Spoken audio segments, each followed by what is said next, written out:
వైపున 8 గంటల పాటు డ్యూటీ చేసి ఇంటికి వెళ్ళిపోదాం అనుకున్న సమయంలో ఇక్కడ మళ్ళీ ఒక ప్రత్యేక సమావేశం పెట్టి మిమ్మల్ని అందరినీ కూడా ఆపారు, ఉంచారు. అయినా మీరు అందరూ కూడా ఉన్నారు.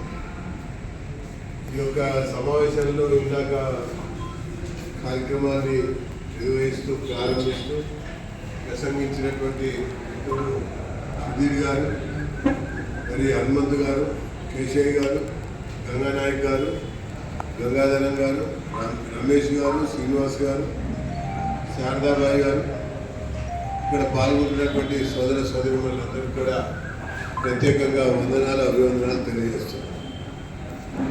ఈ మధ్య ఉస్మానియా విశ్వవిద్యాలయం, అలాగే కాకతీయ విశ్వవిద్యాలయం, అలాగే పాలమూరు విశ్వవిద్యాలయం,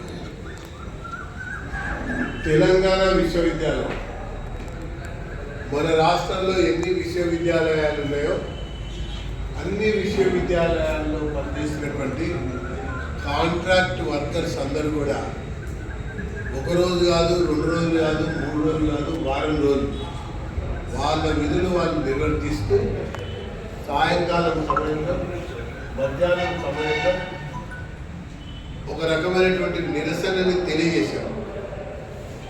కారణం, మేమందరం కూడా ఈ విశ్వవిద్యాలయాల్లో 10 నుంచి 15 సంవత్సరాల పాటు పనిచేస్తున్నాము. తక్కువ జీతాలకే పనిచేస్తున్నాము. ఒక వైపున మా వయస్సు పెరిగిపోతూ ఉంది, మరొక వైపున మేము పట్టభద్రులుగా గ్రాడ్యుయేట్స్గా ఉండి ఆ యొక్క ఉద్యోగాలు నిర్వహిస్తున్నాము. మీరు కొత్తగా నియామకాల కోసం నోటిఫికేషన్ ఇచ్చారు. ఈ కొత్తగా ఇచ్చినటువంటి ఒక నోటిఫికేషన్లో మీరు పరీక్షలు పెట్టి నియామకాలు జరపాలని చెప్పని ఆలోచిస్తున్నారు. మరి మా అందరి యొక్క బతుకులేంటి, జీవితాలు ఏంటి అని చెప్పని ప్రశ్నిస్తూ ఈ విశ్వవిద్యాలయాలకు సంబంధించినటువంటి కాంట్రాక్ట్ ఉద్యోగులందరూ కూడా సమ్మె చేశారు. ఆ సమ్మెకి నన్ను కూడా పిలిచారు, నేను కూడా వెళ్ళాను, మాట్లాడాను. ఇట్లా ఒక్కొక్క విశ్వవిద్యాలయం దగ్గర ఒక్కొక్క నాయకుడిని కూడా పిలిచారు.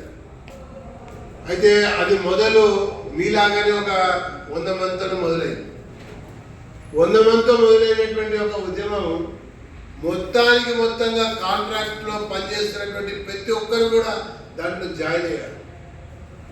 జాయిన్ అయ్యి ఉధృతమైన తర్వాత అంతకుముందేమో రాగానే పంచకాడు కొట్టంగానే నిరసన ఫర్ 5 minutes, లంచ్ పీరియడ్లో protest for 10 minutes, evening while going 20 minutes protest. ఆ తర్వాత దీని యొక్క తీవ్రత పెంచి టోటల్గా పని చేయమని చెప్పని ఒక 4 రోజులు కూర్చునేసరికి ప్రభుత్వం దిగొచ్చి రేవంత్ రెడ్డి గారు ప్రత్యేకంగా కబురు చేసి ఈ సంఘాలందరితో సమావేశం పెట్టి ఒక కమిటీ వేస్తున్నాం, ఒక నివేదిక వస్తుంది, వచ్చిన తర్వాత మీకు కూడా అవకాశాలు ఆ నియామకాల్లోనే కలిగిస్తామని చెప్పని హామీ ఇవ్వడం జరిగింది. ఇది ఒకటి. ఇది కాకుండా విద్యుత్ శాఖలో నేను ఎమ్మెల్యే ఉన్న సమయంలో, తెలంగాణ ఉద్యమ సమయంలో రాష్ట్రం వచ్చిన తర్వాత కాంట్రాక్ట్ అనేది ఉండకూడదు, రాష్ట్రం వచ్చిన తర్వాత నియామకాలు జరగాలి, ప్రతి ఒక్క నిరుద్యోగి, ప్రతి ఒక్క పని చేస్తున్నటువంటి ఒక వ్యక్తికి ఉద్యోగం కల్పించే బాధ్యత కొత్త రాష్ట్రాన్ని, కొత్త ప్రభుత్వాన్ని అని చెప్పని అందరూ కూడా ఆ రాష్ట్ర సాధనలో మాట్లాడినటువంటి మాటలు. ఆ విద్యుత్ శాఖలో కూడా కాంట్రాక్ట్లో మామూలు లెవెల్లో లేరు, వేల సంఖ్యలో ఉన్నారు. వాళ్ళని కూడా పర్మనెంట్ చేయడం కొరకు ఒక గ్రూప్ ఆఫ్ మినిస్టర్స్ సంబంధించినటువంటి కమిటీ వేయవలసినటువంటి పరిస్థితి ఈ ఒత్తిడి వల్ల వచ్చిందన్న విషయాన్ని నేను మీకు మనవి చేస్తున్నాను. ఈరోజు ఏదో ఇక్కడ ఈసీఎంఎస్ సంబంధించిన యూనియన్ నాయకులు కూర్చొని మాట్లాడుతూ ఉన్నారు. ఇందాక సుధీర్ గారు చెప్పారు, శారద గారు చెప్పారు, ఇదేదో యూనియన్ కోసం మేము మాట్లాడతాలే అని. మేము మీ జీవితాల కోసం మాట్లాడుతున్నామని. వచ్చిన అవకాశాన్ని సద్వినియోగం చేసుకొని మీరు రేపు జరగబోయేటువంటి ఒక రిక్రూట్మెంట్లో మీరు పర్మనెంట్ ఉద్యోగులుగా పొందాలన్నటువంటి ఒక ఆలోచన తపనతోన వీళ్ళందరూ ఇక్కడ కూర్చుని మిమ్మల్ని రమ్మని చెప్పారని చెప్పని పేర్కొంటున్నారు. అయితే ఇదేదో కొత్తగా అంటున్నటువంటి మాట కాదు.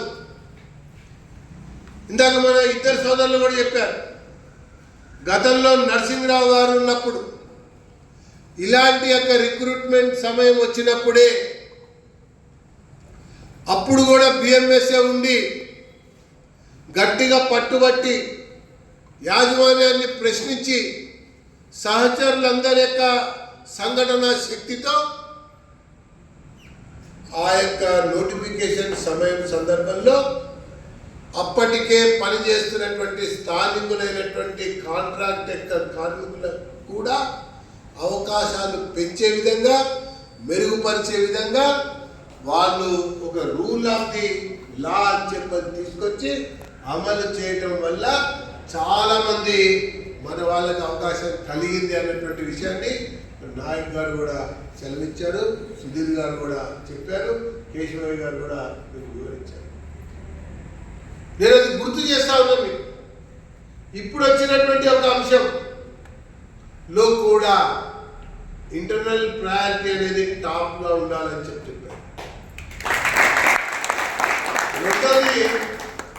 రెండోది ఒక వైపున బుకిష్ నాలెడ్జ్